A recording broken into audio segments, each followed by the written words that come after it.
Borge, thank you very much for joining us here in the Explorers Room at RSGS HQ. We'd like to ask you a few questions for our interview series. First question is, can you just tell us a little bit about the last expedition you were on, please? Well, the last trip I was on was actually this year. I did a very nice trip across Spitsbergen, one of the glaciers on Spitsbergen. It was a relatively short trip. It took us only 12 days, but it's a part of a bigger project we have to cross all the 20 biggest glaciers in the world. I do this together with a French guy called Vincent Colliard. So we have just started, and I think it's going to take us 10 years to complete it. Wow. So what's the next glacier you're aiming for then? We're aiming for Grand Ice Cap on Ellesmere Island. Actually, we have an application in for crossing Novaya Zemlya in Russia as well, but the Russians are a little bit tricky at this stage, so we haven't gotten the permission yet. So we'll see. But probably Grand Ice Cap on Ellesmere Island in Canada, northern Canada. Brilliant. Yeah. So when will that be? That'll be in May. That's a good time to do it. Not too cold, and you have midnight sun, but still good skiing conditions. So I still enjoy spending time in the tent and on skis. Yes. It's great. And will you kite ski there? Will that be possible? We will bring a kite there to see. Sometimes when the wind is coming from a good direction, we can maybe use it if there is no crevasses and the weather is good. You need to have the visibility to see, because that's the danger with the glaciers. It can be crevasses and you have to be really, really careful. But nowadays you can actually plan a lot of these trips ahead in time just by using Google Earth. But in this stage we are working with Airbus, the space division on Airbus, because they have super good satellite images that it's just like it's a photo of the ground, so we can actually see the crevasses and plan the route accordingly. Wow. That is very useful. Yeah, and we can take out GPS positions from those satellite images, and so that means that we're not that vulnerable for weather as we used to be before. It's becoming still an adventure, but it's becoming safer. Yes, but good advancement in technology. Yeah. Make it a bit safer. Yeah. That's brilliant. Well, speaking of crevasses and the danger in exploration, is there a moment from a past expedition that stands out for you as particularly tough or maybe scary? I know you've had a few encounters with polar bears as well. Yeah. Well, I love polar bears. They're just so cute, and you know, you're always a little bit excited when you meet them. But I met maybe 50, 60 polar bears, and they can be super dangerous. But we have always been able to handle the situation. So I wouldn't say that is my worst experience. I think that is mainly in connection with crevasses, as we spoke about. I had a couple of incidents, one in Antarctica where I went through a crevasse, and also in Patagonia I went through a crevasse. And that's not nice when the floor you're standing on is just disappearing. But I was hanging on a rope at one stage, so that's fine, and the other time I was still attached to my sled, and that was breaking the fall. Wow. But going through the ice on the North Pole in -40, that is probably more dangerous. That is very scary. Yes. And was that when you had the dry suit, or was that another No, expedition?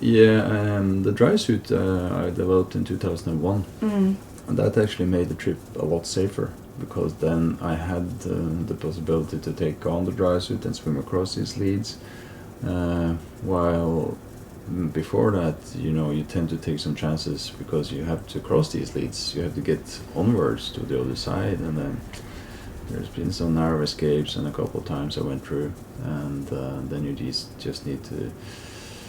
That's a part of the preparation, actually. Part of the safety of the trip is to be able to get up again. So I train on this beforehand, so I know what to do if I go through the ice. I know what to do. There are, you know, techniques, and because you just have you don't have a lot of time. before your hands are totally useless. I mean, your fingers are frozen, you can't even open your zipper on your jacket, and you need to get your tent up, and you need to get your stove going. So on solo trips, no, I think that's the most dangerous part, actually, going through the ice, thin ice. Yes. But it's good that you've something you can train for as well. Yeah. Yeah, good. And to the other end of the spectrum, what has been a highlight of a trip? Does anything stand out? Oh, there's been so many good moments. So I don't regret any of these trips, actually, because it's all about these great moments you can experience.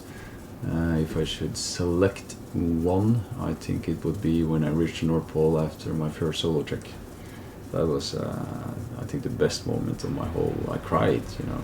I don't normally cry, but at that time I cried because I went through so much on that trip. And I started 3rd of March in Siberia, and when I started on that trip, I had never been alone in a tent before. And I started on something that's never been done, and the first week on that trip I was just thinking about giving up, really. So from there on, and finally standing at the North Pole 52 days later, that was a big victory for me personally. That was great. So you mentioned there about being alone in the tent, and you've done 2 solo expeditions, is that? 4. 4, sorry, 4 solo expeditions. How do you deal with, or how do you prepare for being alone for that length of time? Well, I think it's not so easy to prepare for it, because it's very difficult to, you know, it's a totally different setting being in Norway or in Scotland, camping alone, and you know that it's just a few hours from safety, and you're just going to be here a few days, compared to standing outside the coast of Siberia in -40 and having 1,000 kilometers to go. But what I did was that I spoke to a sport psychiatrist about, because I was, you know, curious about what should I do, how should I handle it mentally. And I remember that this was in 1993. And I remember that I was a little bit disappointed in the start, because I came to him and expected that he will give me some kind of recipe. You know, yeah, you do this and this and this and this, and then slap on the shoulder and off you go. But he didn't. He was just asking a lot of questions. And I thought, well, why is he asking all these questions? And it took time. I came back again and again. But finally I understood why. And that was because the answer and the solution was inside myself, you know. So I had to know myself as good as possible. There were no recipe at all. The recipe was inside me. And when you are on a trip like that, you will meet all sides of yourself.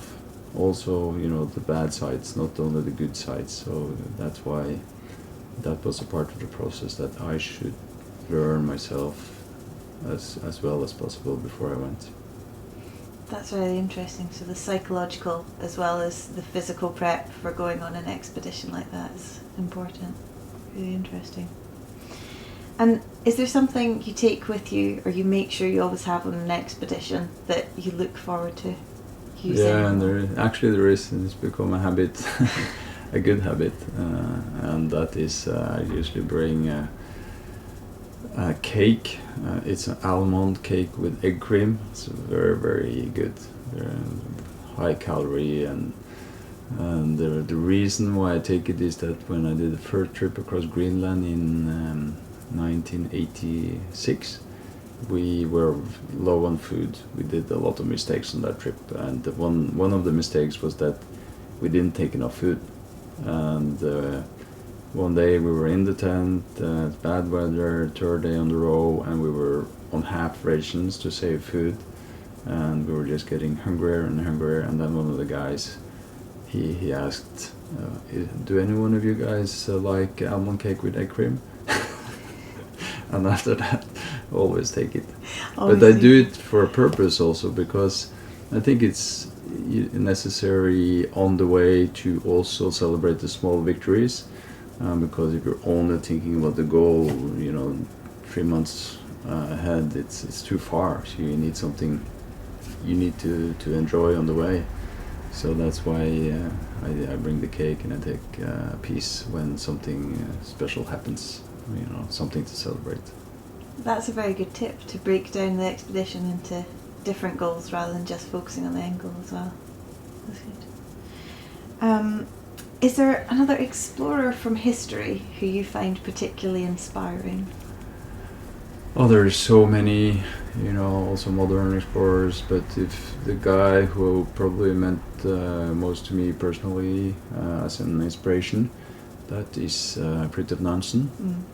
And there is one trip which I think stands out as something special, and that is the trip he did when he left the Fram to try to reach the North Pole in 1895. That was an amazing expedition. Actually, he did it with just two guys, him and Hjalmar Hansen, and they didn't reach the North Pole, so they didn't actually reach the goal they set out to do. But it was a truly spectacular journey, and they spent the winter in a stone hut in French Joseph Land. And I think what we can learn from this trip is they had just an enormous positive attitude and drive, and they wanted to survive, and they did it. Brilliant. And would that be an expedition from history you would wish to have been on, or would there be another one that would trump it, do you think? Well, I think I would love to to have joined one of those Apollos up to the moon, but but it wouldn't be bad to be with Nansen either. Brilliant. Well, thank you. So our very last question is always to people that we interview, what does geography mean to you? Well, I think for me it means actually to go out and see what the map actually looks like. That's what it means to me, the combination of the landscape and actually going out to see it and explore it for yourself. And if you transfer that to many people, they ask me, well, now that there's nothing left to be done, I mean that it's totally wrong way of looking upon it, because you haven't seen it before you've seen it yourself. You can see it on TV and read about it, but you haven't seen it before you've been there yourself. So go out and explore. That's my advice. That's brilliant. Thank you very much. Thanks for your time today, Borge. Thank you. Thank you.